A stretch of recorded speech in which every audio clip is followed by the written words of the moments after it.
Welcome to the Autosport stage here at AUTOSPORT International for 2011, the first of 4 days where I'll be up here talking to all sorts of great drivers, team bosses, championship organisers and the like. We're going to be talking GP2 now. Of course, the Formula One feeder series that Lewis Hamilton, Nico Rosberg, Timo Glock became so successful in. And we're going to be talking now to iSport, the most successful team in GP2. Please welcome on stage team boss Paul Jackson and the team's new drivers for 2011, Sam Bird and Marcus Ericsson.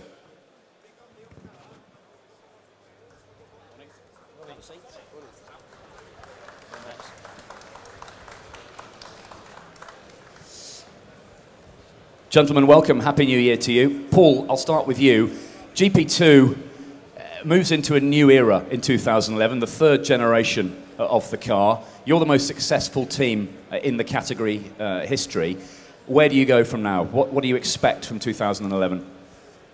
Okay, if you don't mind, just a small correction. I think ART are slightly ahead of us in terms of success, but we are the most successful British team. So that's what I meant. Okay, I didn't want to make any false claims. But no, it's, as you say, the third generation of car. We're looking forward to it. It's always more interesting and more of a challenge when you've got a new car to develop. We've always been quite successful at the beginning of each of the 3-year period so far when the car's been new. We've got a very strong team on the engineering side who seem to get a handle on it very quickly. So, you know, hopefully we can repeat that and be up the front straight away. Is this third generation Dallara easy to get to grips with quickly? Did you notice that it was working straight away? Well, we've only had a one-day shakedown so far, so we've got very little experience. The major factor this year is going to be the fact that we've changed to Pirelli tyres, and those are new to everybody. We've got no information on those yet. So that's going to be the big factor, I think, getting our head around that as early as possible. Of course, you've got these two young guys. We'll talk to them in a moment. Both winning drivers in GP2, so you're really sort of shoring up your stability in the series, aren't you? Yes, I mean, we've had the good fortune to have a number of very good drivers over the years. We feel that we're continuing that this year with these two. Both of them run in GP2 last year and had promising results and a lot of potential. And we feel that they're ready to hopefully realise that potential in some good, solid results and challenge for the championship. Any other new things in the team for 2011 we can talk about?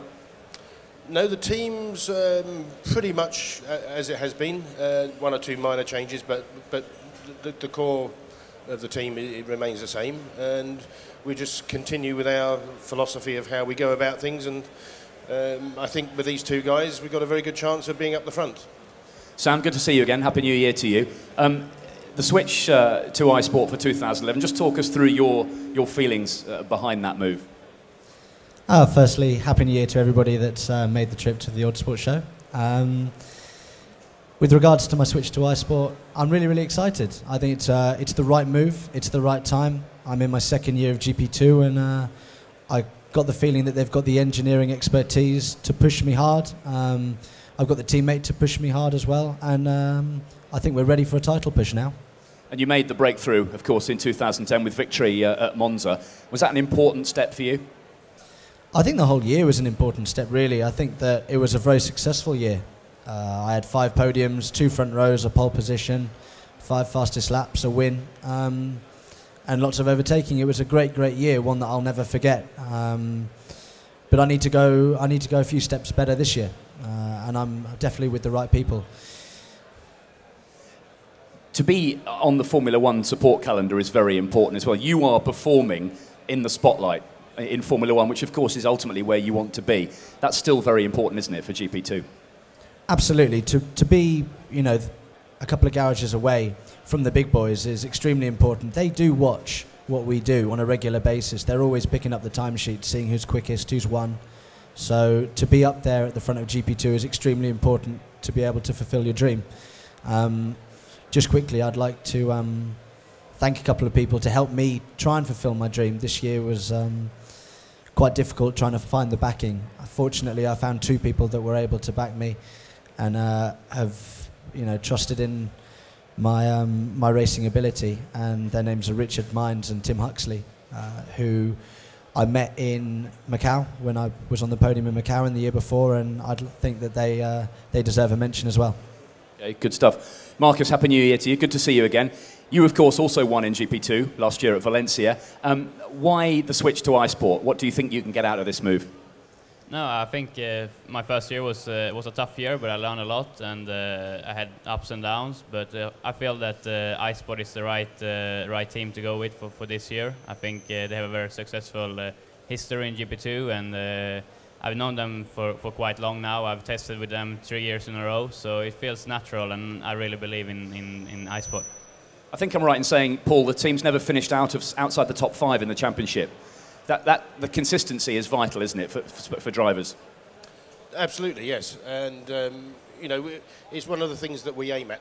Obviously, everybody wants to win the race when you go to a race weekend, but you're never going to win all the races. So we have to keep half a mind on being consistent and picking up points when you're not in a position to win the race. And we try and steer the boys in that direction as well, because you can't possibly be the best every single weekend, but we must be in the points and scoring regularly.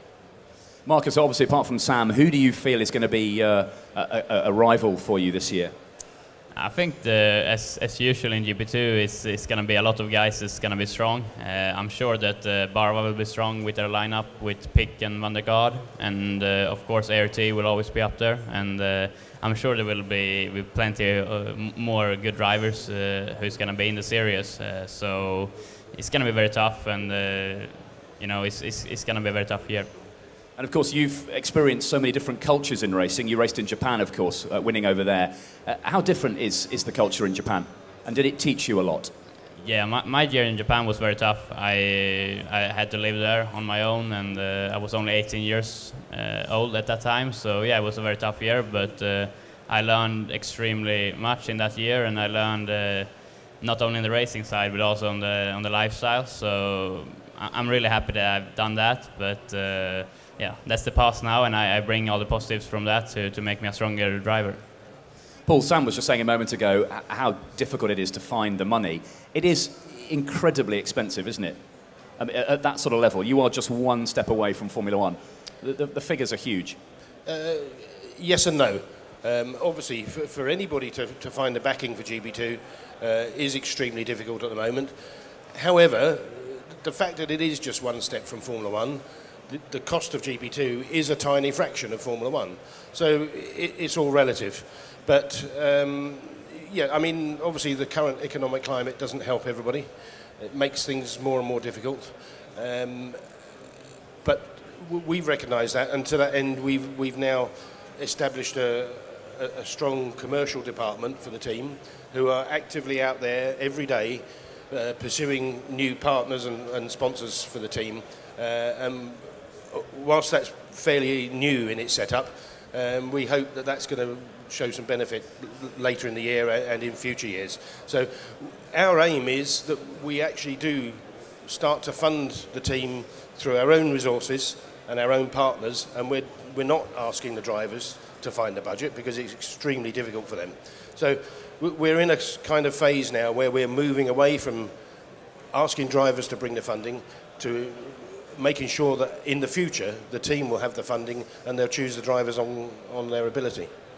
Sam, Formula One is, of course, the ultimate aspiration. You've had very recent experience of Formula One when you tested with Mercedes. That must have been a massive coup for you to land that gig. Yeah, it was a massive honour and a privilege to be asked to do both days in the rookie tests out in Abu Dhabi. It went extremely well as well, so I was very happy. They gave me all the confidence I could possibly need in order to drive their car quickly. I had some simulator time. I felt very at home in the car as well. It's when you jump into a Formula One car and you look at the steering wheel, if you're not comfortable, it can be quite daunting. But they made me feel really at home. I thank them for the experience, and I hope it's a relationship that can carry on. Was the car dramatically different to a GP2 car? The GP2 car's more on edge. The GP2 car moves around a lot more.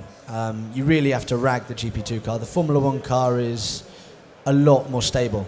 I wouldn't say it's easier. You've still got to really push. You've got to do the fundamental things correct, but it's not quite so tentative at the rear. Marcus, have you had a chance to sample Formula 1 machinery?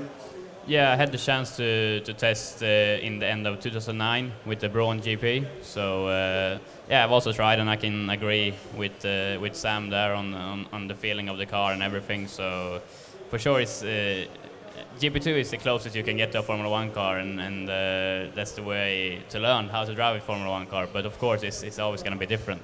I guess driving the Braun, which was a World Championship winning car, must have been a real thrill. Yeah, for sure it was. I had a great year. I won in Japan, and I had pole position in Macau. So it was all a great year, and to be ending that with a test with Braun GP, the world champions, was obviously fantastic. But that's in the past now, and I need to take my experience from that and move forward.